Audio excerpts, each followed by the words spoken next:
ការគាំទ្រផលិតផលខ្មែរហ្នឹងគឺជួយទៅដល់វត្តជាតិនិងសេដ្ឋកិច្ចជាតិដែរទេចា៎ពាក់ព័ន្ធជាមួយនឹងការគាំទ្រផលិតផលជាតិណាបើន័យថាផលិតផលខ្មែរយើងគឺ100%ណាពិតជាលើកស្ទួយមុខមាត់និង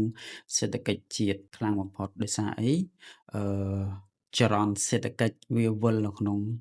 ស្រុកយើងនៅក្នុងប្រចាទេស៎យើងបានគេថាលំហូរសេដ្ឋកិច្ចណា cash flow ហ្នឹងគឺវាសំខាន់ណាស់វាត្រូវហូរដើម្បីឲ្យសេដ្ឋកិច្ចនឹងវាដើរបានខ្ញុំលើកឧទាហរណ៍មួយថាបើសិនជាប្រជាពលរដ្ឋខ្មែរយើងគាត់ងាកមកគាំទ្រផលិតផលដែលផលិតនៅក្នុងស្រុកណាដែលជាផលិតផលរបស់ខ្មែរយើងហ្នឹងខ្ញុំលើកឧទាហរណ៍ថាដូចជាសិប្បកម្មមួយចុះដែលមាន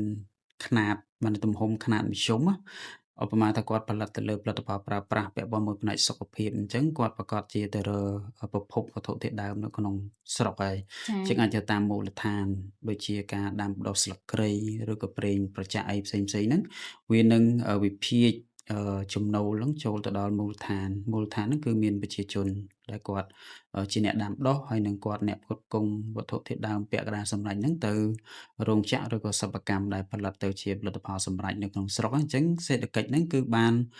រុញទៅដល់មូលដ្ឋានដែលធ្វើឲ្យអ្នកមូលដ្ឋានហ្នឹងគាត់មានសេដ្ឋកិច្ចបានន័យថាមានលុយនៅក្នុងដៃណាចាអាច៎ចាយវាយអាចទប់ទល់ជាមួយនឹងការចំណាយប្រចាំថ្ងៃរបស់គាត់បានហើយមួយទៀតនោះធ្វើឲ្យប្រទេសជាតិហ្នឹងគឺរីកចម្រើននៅក្នុងផ្នែកវិស័យឧស្សាហកម្មអញ្ចឹងបើយើងនិយាយពីផ្នែកវិស័យឧស្សាហកម្មប្រទេសអាចរីកចម្រើនបានលឿនព្រោះថាតែឧស្សាហកម្មហ្នឹងរីកចម្រើនអញ្ចឹងបានធ្វើឲ្យការផលិតហ្នឹងវាកើនពីមួយថ្ងៃទៅមួយថ្ងៃហើយ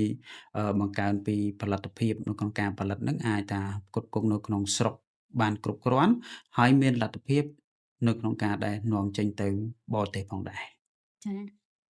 ប្រៀបមេឌៀចែករំលែកព័ត៌មាននិងចំណេះដឹង